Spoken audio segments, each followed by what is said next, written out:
Fala pessoal, tudo bem com vocês? Sejam bem-vindos a mais um vídeo aqui no canal.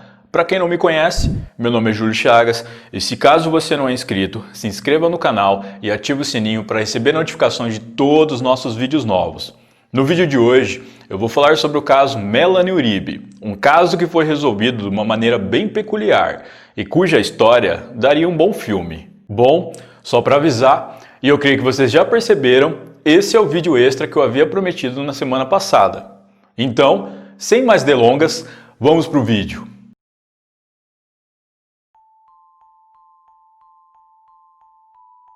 Melanie Uribe nasceu em 9 de setembro de 1948. Ela era divorciada e mãe de um garotinho de 8 anos. Ela trabalhava como enfermeira em um hospital na cidade de Pacoima, um pequeno distrito que fica aproximadamente 12 quilômetros do centro de Los Angeles, na Califórnia.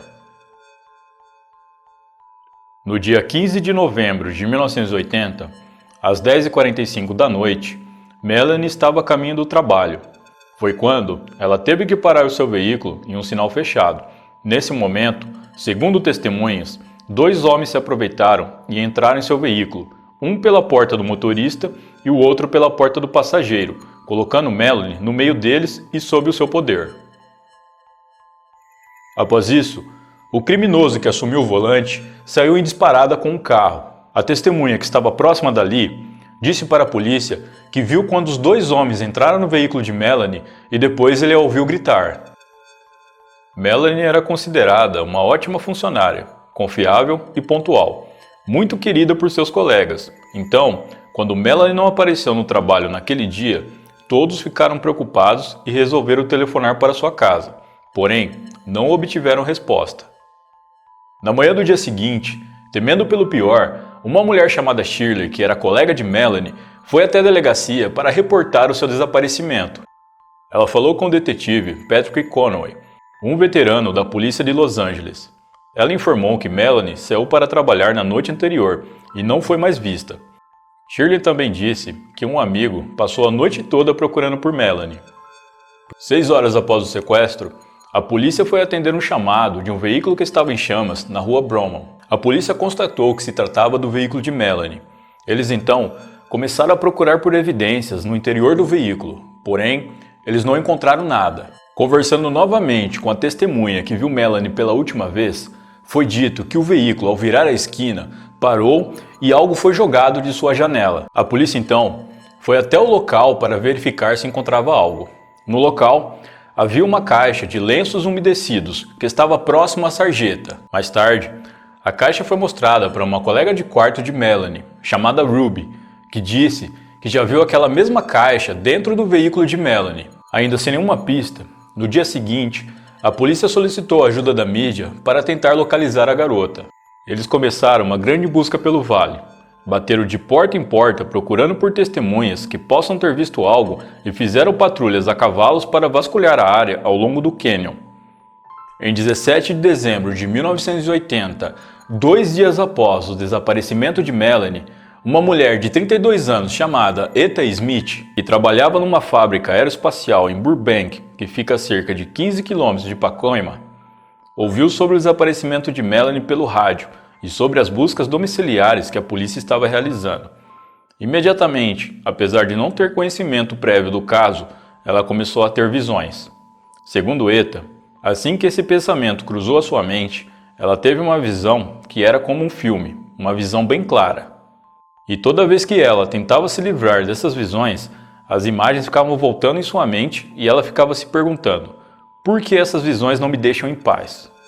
Na visão, ela disse ter visto um desfiladeiro, uma longa estrada curva, arbustos, colinas ao fundo e um caminho de terra que levava para algo branco. Etta acreditava que o branco era o uniforme de enfermeira de Melanie e que era o corpo dela que ela estava vendo em suas visões. Essas visões foram uma pista da localização de Melanie. Etta não sabia o nome do lugar, mas sentia que o conhecia. Ela não se considerava uma vidente, mas disse em uma entrevista que desde criança via coisas antes delas acontecerem, sabia de coisas que não deveria saber e quando ela contou para sua mãe sobre suas visões, ela disse para que Etta nunca contasse isso para ninguém. Etta acabou entrando em um dilema. Ela estava confusa e não sabia se deveria ir à polícia ou não, pois eles achariam que ela era louca. Porém, ela não parava de pensar em Melanie e que se houvesse alguma possibilidade de suas visões ajudarem, mesmo que ela fosse considerada louca pelos policiais, ela deveria ajudar. Dessa forma, a vontade de ajudar falou mais alto e Eta foi até a delegacia. Chegando lá, ela falou com um detetive chamado Lee Ryan e contou para ele tudo o que ela sabia. Apesar do seu ceticismo, ele sentiu que Eta tinha certa credibilidade devido à sua excelente carreira profissional e por não ter motivos para que ela mentisse. Então, ele decidiu ver o que ela sabia sobre o desaparecimento de Melanie. O detetive mostrou a ela um mapa e pediu para que ela mostrasse a ele aonde ela achava que o corpo de Melanie poderia estar. Eta marcou o local para o detetive. Era uma área remota do Vale de San Fernando, chamado Canyon Lopes.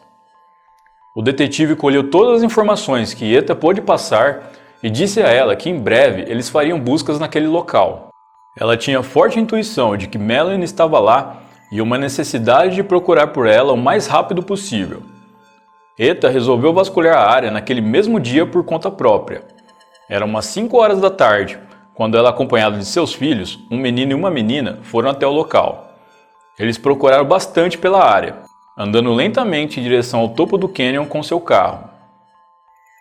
Eta acabou sentindo a presença de Melanie. Ela então decidiu descer o desfiladeiro mais uma vez para ver se encontrava algo.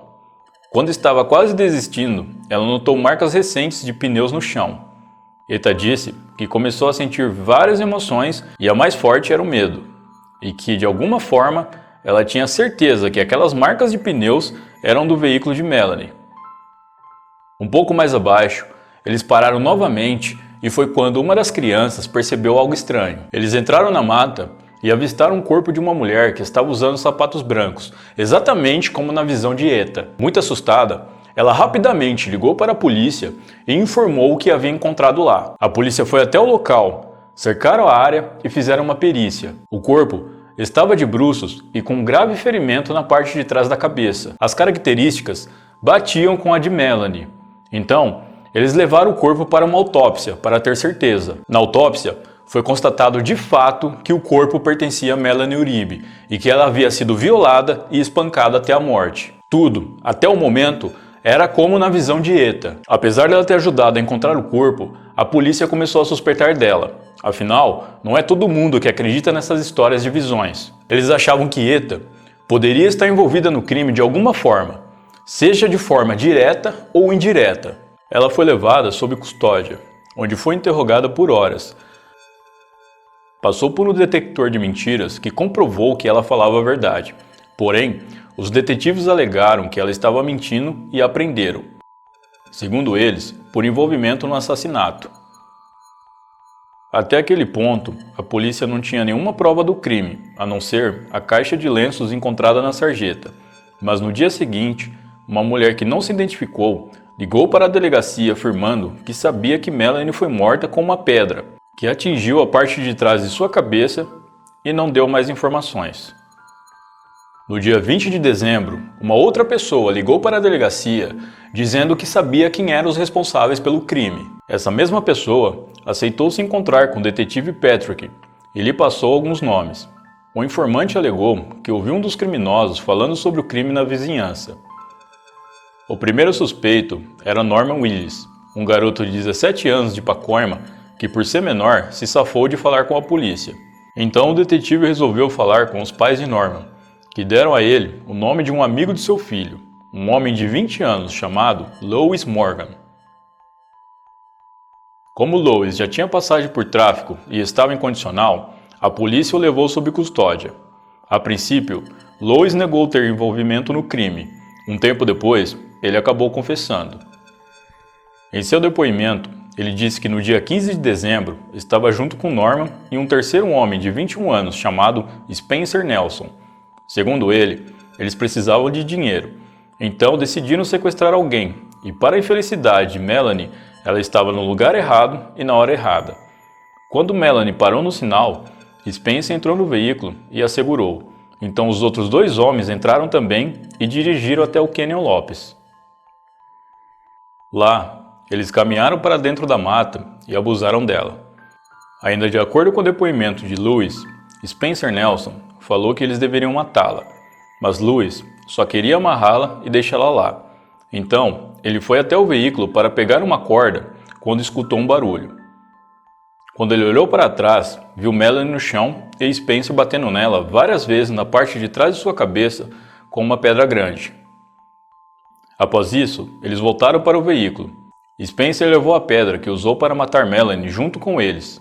Eles dirigiram de volta para a cidade e deixaram Norman Willis em sua casa. Depois, pararam na rua Bromont, onde eles atearam fogo no carro de Melanie e foram embora. Louis ainda disse que Spencer largou a pedra do crime na sarjeta próxima à casa de sua namorada, e depois a pedra havia sumido. Na ficha de Spencer já constava que ele havia sido preso por sequestro de uma garota, onde a mesma o denunciou e ele foi preso por conta disso. E então, dessa vez, ele decidiu matar a vítima para que ela não pudesse o entregar à polícia. O detetive Patrick então ligou os pontos. Ele descobriu que a mulher que ligou no dia seguinte, após o descobrimento do corpo de Melanie, era na verdade a namorada de Spencer. Desse modo, ele foi até a garota para lhe fazer algumas perguntas. Chegando lá, a garota disse que lhe daria a pedra, porém, ela teria que ir buscá-la sozinha. Ele concordou, e 20 minutos depois, ela voltou com a pedra ensanguentada dentro de uma fronha.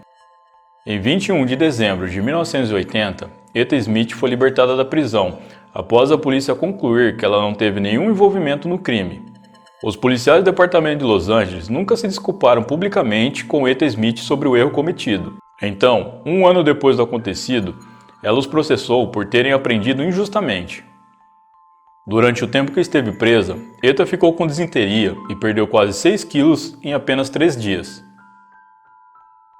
Segundo o advogado de Etta, James Blatt, ela foi presa por assassinato só porque encontrou o corpo de uma forma incomum, mesmo eles não tendo prova alguma contra ela. Apesar de tudo o que passou, Etta diz que não se arrepende do que fez e que, se fosse preciso, ela faria tudo de novo. Norman Willis, Louis Morgan e Spencer Nelson foram sentenciados à prisão perpétua por roubo, abuso e assassinato em primeiro grau. Eles cumprem sua pena em uma prisão no estado da Califórnia. Melanie Uribe, nascida em 9 de setembro de 1948, era considerada uma ótima funcionária e muito querida por sua família e seus colegas de trabalho. Foi sequestrada por 3 homens que queriam dinheiro. Esses mesmos homens, além de roubá-la, tiraram sua vida. Seu assassinato foi solucionado de uma forma bem comum, onde a vidente Etta Smith, através de suas visões, conseguiu localizar o corpo e que, apesar de ter sido presa por suspeitarem dela, ela disse que não se arrepende e que faria tudo outra vez. Bom, pessoal, então é isso. Muito obrigado por me assistir até o final.